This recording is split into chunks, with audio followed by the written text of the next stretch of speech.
Hello, Sanctuary family. My name is Erica Jensen, and I am the finance chair and a member of the elder board. And I am so excited to be with you virtually today to give you a financial update and share all the ways that the Lord is really blessing our church during this time.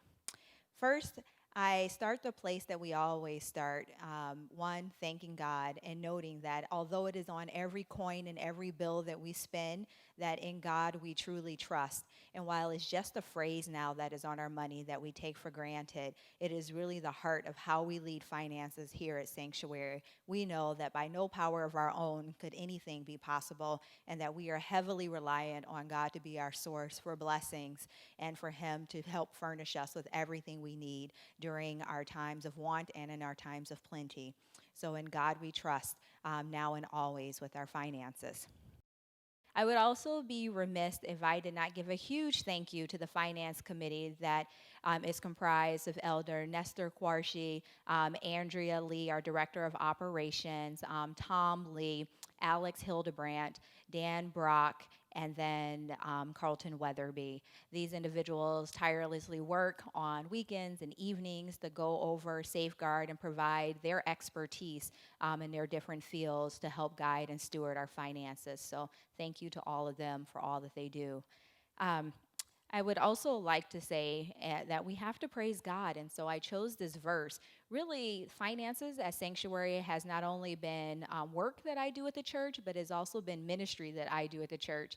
And it has been just amazing to see how God has blessed and moved us. There have been times where it has been very challenging, and we have been praying that we are able to make a way with what we have, particularly after we purchased the building. And now just to see where we are and how God is showing up and guiding us is just a blessing in so many ways and a testament of His power that I hope you all will join me in just taking a moment and celebrating and praising God for all that He is doing. It truly is just miraculous to see how He continues to give us and how He continues to help our cup overflow and how it has enabled us to do more and to help benefit the community that we're in. Today, our finance update, we're going to have three main agenda items. The first is we're going to go over the 2020 budget overview and a brief update. The second is we're going to do a mortgage update. And then last but not least, we're going to talk about 2021 budget process. The air is getting a little crisper. Pretty soon the leaves will turn, and that means it's time for us to plan for a new budget season. First, starting with our 2020 budget overview, we are just blessed with an overflow during this unprecedented time of COVID-19. And while there are many areas of our lives that are being severely impacted and that continue to undergo change, we are just seeing enormous blessings come through. So our income is exceeding expectations and our expenses are down. Two things that anyone working in finance loves to hear. And with that surplus, we're being very good stewards and doing a couple of things. One, we've increased our anticipated revenue to offset the planned deficit. As you remember, we always plan our budgets on faith, and there usually is a planned deficit in place, and 2020 was no exception. But as we've gone through the year and seen the increase in giving, we were able to plan for zero deficit and perhaps having more of a surplus as we continue on through quarters 3 and quarter 4 of our financial year. Second, with some of that surplus, we were able to make an incremental payment for the mortgage of $47,000 at the end of the year. And that's a woo woo. I am personally praying for the day where we can burn the mortgage and be able to be debt-free on this building and be able to return everything that's given to us 100% back out to the community and other endeavors. And then third, we're looking at making a second incremental mortgage payment with a surplus that continues to come in of about $17,000 this month. So really great news on how we're progressing and how we're leveraging those funds. I also think we need to give a magnitude of praises for our income and what that has really done for us. We know that giving is up across all levels. So when we look at the giving households or the giving units, it's not just people who have traditionally given through tithes or people who are occasional givers, even though we don't have as many casual walk-ins coming in and passing of the bucket, but we are seeing the increase across all those audiences that are giving, which is just amazing. Our tithes are up 39% above 2019 and 6% up over what the budget planned. And that is just amazing to see that growth that is happening and how people are reinvesting their money in sanctuary and how they are really understanding how much this mission can grow and continue to do so with the investment of people from our community. The other thing that is different about our income is that the rental and registration is lower, of course, because we're not having events. So, not as many weddings or other festivals or conferences happening in this facility that we typically pay to rent out, and also the fees from registration. So, that is an expected decrease among COVID, but we also have enough income that's offsetting that generously.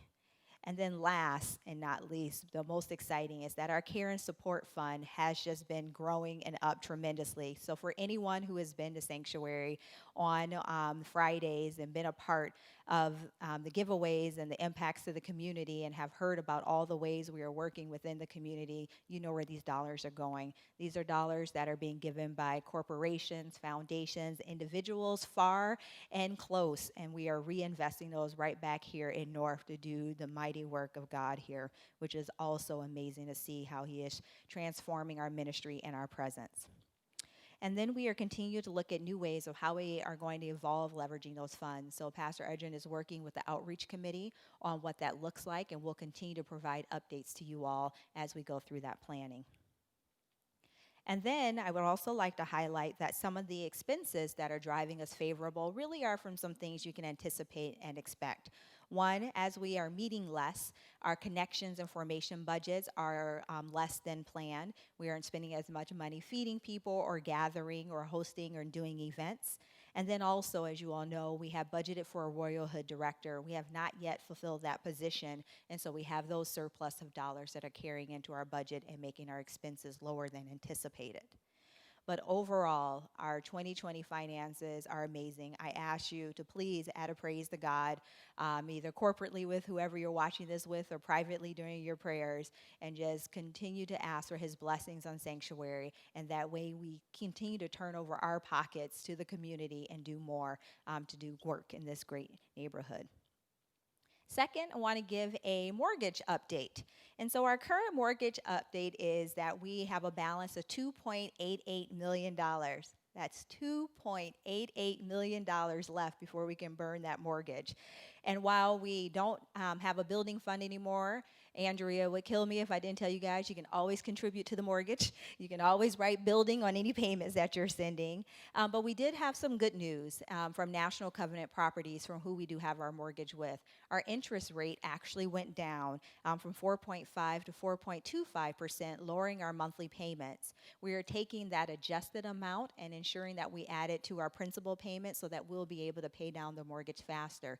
So that was unexpected to have that mortgage rate decrease, but we are certainly excited about how it allows us to reinvest those dollars. And last, our third item on the agenda is the 2021 budget update and process. Everybody get excited. It's our favorite time of year, budget time. So there are four main budget considerations that we take into account. The first is that we want to live the sanctuary mission and vision that is really outlined by Pastor Edrin. Where is he leading us? What is the Spirit calling him to do through this place and through us as a community? And how do we fund that appropriately? Second is the staff has really adopted a zero-based budgeting procedure, which is awesome. So instead of the budget being a carryover from year to year and you're saying, okay, I had $1,000 last year, I have $1,000 next year, what am I going to do? There's an opportunity for the staff to say, I have big dreams, big aspirations, and here is what I feel like I'm being led to do. And let's not be constrained by the previous year's dollar amount. Let's add in what we think we need to do to accomplish that mission. The third is that we always plan for growth, which is so important, as we know that there's still so much work to be done in our community. There's so many more lives that can be touched by the love of Jesus. And so how do we incorporate that growth into our plan? And then last, we maintain room for flexibility. In a year like this, we have unprecedented changes and things that could be happening. So planning for that flexibility and how we can leverage our dollars will be more important than ever. There are some key dates I'd like to share with you for the budget process. One, on October 12th, we'll have a draft budget review with the Elder Board. And that'll be the first opportunity where the elders get to go through the budget, understand some of the key changes, and then really discern on what are some of the income and also the expense recommendations that are being made. Second, Second, on November 8th, we'll have budget revisions and modifications with the Elder Board based on their feedback. On 11/15th is a very exciting time where you can come in and ask your questions and really be able to understand more in depth about the budget. We are asking all members to come out, to attend, to bring your questions about the budget. If you ever wondered why we don't have super plush toilet paper, or in the case of when we return in person, want to have better snacks, this is your chance to have input and really to help guide where we're going for the budget. And then last, at our annual meeting, we'll be voting on the budget and where we require a majority of members to confirm it for the next year. So we usually have a small but mighty crew that comes out and is really involved with the budget. This year, with us being virtual, I hope and encourage a lot of people to come out and really understand where we're spending the expenses, and more importantly, to join us from day one when the numbers are just being formalized, on praying how God will leverage us and these resources to make big changes and impacts in the lives of so many others. So I'll end where I always start, and in God we trust. I want to thank you all for your faithfulness. I want to thank you for your prayers. I want to thank you for joining us and trusting God and what he is doing, and just be amazed at the changes that are happening here in North Community and how it is starting at the Center with Sanctuary with all the ways that you are blessing us. Everyone have a great day. Thanks.